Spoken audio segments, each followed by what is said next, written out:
Olá pessoal, sejam bem-vindos ao Quadrinhos de Gravata. Me chamo Carlos Colombo e é um prazer tê-los aqui.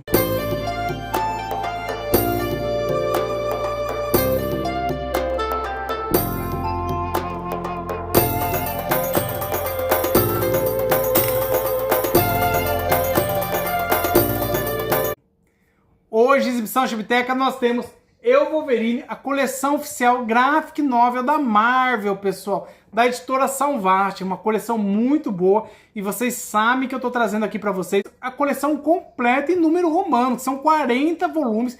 Esse aqui não faz parte do número romano, esse aqui é o volume 4 da série principal deles, né? Mas eu decidi trazer os clássicos, e estamos quase acabando. Então hoje eu vou trazer para vocês um outro quadrinho desses da super-heróis da Marvel. Estou falando Punho de Ferro, a busca por Colin Wine. Isso daqui, pessoal, olha que capa bonita, né? Uma capa bem bonita. E chegamos no volume 35. Quem dera, hein, pessoal? Conseguimos chegar no 35. E vocês sabem que quem acompanha aqui o canal sabe que eu tenho um pezinho atrás do Punho de Ferro. Mas essa obra aqui melhorou um pouco o meu conceito, pessoal. Meu conceito é bem ruim do Punho de Ferro, principalmente depois daquela série que eu assisti que... Pessoal, que decepção aquela série, foi horrível. E como eu tenho toque, né, alguns toques, eu assisti ela até o fim, pessoal. Não consegui parar pelo caminho, então fui até o fim nessa série. Mas sofri, pessoal, sofri muito para assistir. Mas vamos fugir dessa série e vamos falar do quadrinho em si. Essa edição aqui foi publicada em 2017, pessoal, em dezembro. Tem 160 páginas, precinho de capa de R$ 42,90 à época. Um preço ok, mas era um preço muito caro à época, a meu ver. E enquanto eu vou falando aqui pra vocês, eu acho que vou até mostrar um pouquinho da arte, que é uma arte bem bonita, né, pessoal? Olha que arte bonita, né? Maravilhosa essa arte.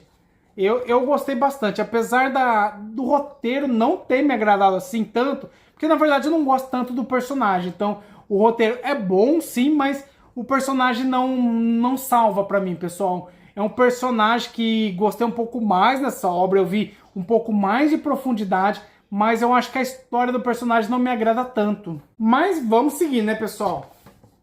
Mas a arte é bem bonita. E essa história aqui, a gente se vê aqui nos anos 70, pessoal. A Marvel estava em uma fase de experimentação e o Roy Thomas, que é o Roy Thomas que fez esse personagem, junto com Gil Kane, ou seja, dois artistas fantásticos, criaram esse personagem, que é o famoso Punho de Ferro, ou Danny, pessoal. O nome do personagem é Danny. Só que esse personagem, quando ele foi criado, ele ainda estava flutuando, ele não tinha ainda se fortalecido. Então ele até corria o risco de não ter continuidade. Ele é um personagem, né, de artes marciais, mas falta aquele temperinho que a Marvel tem, né, da humanidade. Faltava um pouquinho de humanidade nele. Eu acho que é isso que eu senti na série também. Eu achei a série muito mal interpretada também. Eu achei que faltou humanidade. Eu achei muito forçada a interpretação. Então talvez isso que aconteceu na série acontecia também nos primeiros volumes desse personagem. E a partir desse volume que nós temos aqui, a gente vê uma mudança, uma ruptura do que era o personagem. E isso acontece quando existe o encontro de dois gigantes. Já teve dois gigantes para criar, com certeza, mas para poder fortalecer esse personagem, a gente teve o encontro de outros dois grandes gigantes, pessoal. Estou falando do Chris Claremont e do John Byrne, pessoal. Dois artistas extremamente famosos hoje. Podemos considerar eles parte dos Beatles dos quadrinhos. Eles pegaram um personagem que estava esquecido, quase totalmente abandonado, e conseguiram dar uma rejuvenescida nele.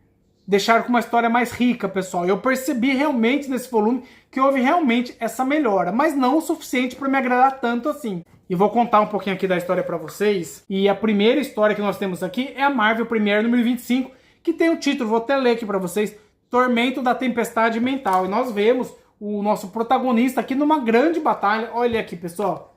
Ele tá lutando aqui, tá vendo, pessoal?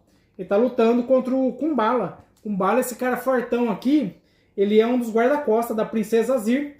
Apesar da força do Punho de Ferro, ele tá levando um pau, pessoal. E se não fosse a interrupção da princesa, provavelmente ele teria perdido. A princesa fica muito brava com o segurança dela atacando o Punho de Ferro. Bonita arte, né, pessoal? Eu fiquei encantado realmente com essa arte. E logo após essa batalha, nós observamos que o Punho de Ferro, que é o Danny, está sendo perseguido por algumas pessoas. E o Punho de Ferro não está sozinho, pessoal. Nessa história ele começa juntamente com a presença do Tenente Scarfe. Eu vou mostrar o Tenente aqui para vocês conhecerem. Eu acho que eu já até mostrei aqui, mas eu vou mostrar um pouquinho melhor ele aqui, ó, juntamente com a princesa, tá vendo? Esse aqui é o Tenente, vou mostrar um pouco melhor aqui para vocês. Tá um pouquinho fora de foco, mas é o Tenente e a princesa. E o Tenente, juntamente com o Punho de Ferro, eles vão até o prédio onde mora o professor Wing, do qual eles são atacados pelo professor. O professor parece estar totalmente paranoico. Olha ele aqui, pessoal. Tá vendo? Ele tá bem paranoico, ele tá bem perturbado. E ele diz que demônios vão pegar a Colin, pessoal. Vou mostrar aqui pra vocês um pouco mais da arte. Ó, olha que arte bonita. Dá pra ver um pouquinho melhor o Tenente, né? E com essa informação que a Colin pode ser presa, né, atacada por demônios, eles decidem ir até ela. E quando eles chegam lá, eles veem que a polícia tá levando ela. O Tenente se apresenta, né? Só que eles descobrem que, na verdade, esses policiais são falsos. Na verdade, não é uma operação policial. Eles não sabem por que estão levando a Colin. Então, eles decidem perseguir esses policiais. A gente tem uma perseguição bem interessante. As criancinhas aqui quase acabam morrendo, né, atropeladas. Então, é uma história bem interessante que eu acho que o ponto forte dessa história não é o roteiro. O roteiro é bom, mas não é o ponto forte. É a arte. Uma arte bem bonita, realmente. E seguindo a nossa história aqui, durante a perseguição, surgem uns monstros, algumas coisas meio estranhas, que eles não sabem o que está acontecendo. Inclusive, o Danny tem algumas visões, ele vê o pai dele. Quem está causando essas visões é um grande vilão, pessoal. Um vilão que eu gostei bastante.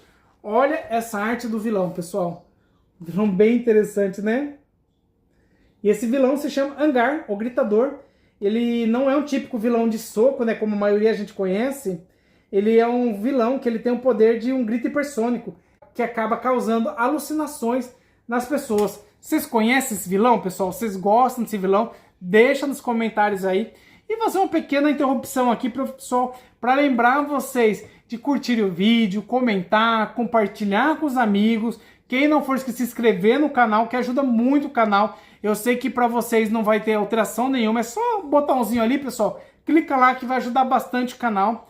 Mas vamos prosseguir, porque a história é uma história bem interessante. Olha esse dragão, que legal. É mais uma alucinação, pessoal, que esse grande vilão consegue. A gente vê o Punho de Ferro, que ele luta contra essas projeções e também contra seus próprios traumas familiares, né, histórico dele. Então é uma busca incessante em busca da Colin, pessoal. E não para nisso, pessoal. O Punho de Ferro, ele nessa busca da Colin, ele consegue entrar num prédio que é das instalações Stark, pessoal. Quem que é a instalação Stark? São as empresas, né, do Tony Stark, que é o Homem de Ferro. E lá dentro ele encontra uma outra personagem, que é a Misty. A Misty é uma parceira da Colin. Eu acho que eu não mostrei a Colin pra vocês, né? Eu falei aqui, tava mostrando a imagem, mas eu não apontei ela pra vocês. Vou mostrar a Colin e também vou mostrar a Misty pra vocês conhecerem um pouco melhor. Ó, essa daqui é a Colin, tá, pessoal? Ela sendo levada, né? E vou mostrar a Misty também, que o Punho de Ferro encontrou numa das instalações da Tony Stark. Vou mostrar aqui pra vocês. Aqui, essa moça bonita aqui é a Misty. Só que eles descobrem dentro dessa instalação uma pessoa morta, um funcionário da empresa falecido. Olha aqui, pessoal. Tá vendo? Eles encontraram esse rapaz ali dentro. Só que soa o alarme no Homem de Ferro. O Homem de Ferro dá uma olhada nas câmeras e fala: poxa, estão atacando minhas instalações. E ele descobre que um funcionário dele está morto aqui, pessoal. Tá vendo? Nosso querido Tony Stark, o Homem de Ferro. Então ele fala: já sei quem são os assassinos. Ele pensa que é a Misty e o Punho de Ferro. Com isso a gente tem uma batalha entre eles. Uma batalha bem interessante. Olha aqui o nosso querido Homem de Ferro. Só que antes de tudo isso, a Colin tenta fugir também dos seus raptores. Só que ela não tem êxito. Vou voltar um pouquinho as páginas aqui, ó. Tá vendo? Uma moça bem inteligente, bem forte também. Só que ela não tem êxito nessa tentativa de fuga. Ela acaba sendo capturada. E voltamos para a luta do Homem de Ferro com o nosso querido, não tão querido assim, Punho de Ferro. Retorci pelo Homem de Ferro, pessoal. Eu não vou mentir. É um quadrinho do Punho de Ferro.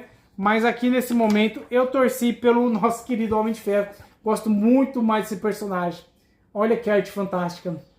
Eu estou encantado com essa qualidade. Um quadrinho tão antigo assim, com uma qualidade tão boa. Olha só. Eu não vou prosseguir aqui com a resenha para vocês para não estragar, né, a leitura de vocês. Eu quero que vocês leiam, tenham a oportunidade de ler também esse quadrinho, assim como eu tive a oportunidade, pessoal. Então vocês sabem que eu costumo ser breve nas minhas resenhas aqui para vocês, justamente para isso, para vocês terem a oportunidade de também lerem essa obra que é muito boa, pessoal. Apesar de eu não gostar tanto do personagem, eu acho que essa obra teve uma pequena mudança de curso que estava esse personagem. Pode ser que se eu pegar outras histórias boas dele, eu acabe gostando. Aconteceu isso recentemente comigo, uma obra que eu li do Nick Fury, do Capa Vermelha. Gostei bastante daquela obra, então deu uma mudança do que eu tinha lido de uma obra dele, do Capa Preta. Então realmente, na verdade, não é o personagem em si que eu não gostei. Talvez eu não dei sorte nas histórias anteriormente lidas. Então, se vocês gostam ou não gostam do Punho de Ferro, dê uma outra oportunidade. Quem sabe essa visão de vocês muda um pouquinho. Então, eu vou ficando por aqui, pessoal. Espero que vocês tenham gostado do vídeo. Lembrando para vocês se inscreverem no canal. Para quem não for inscrito, também curte o vídeo. E a gente se vê no próximo vídeo, pessoal. Um abraço.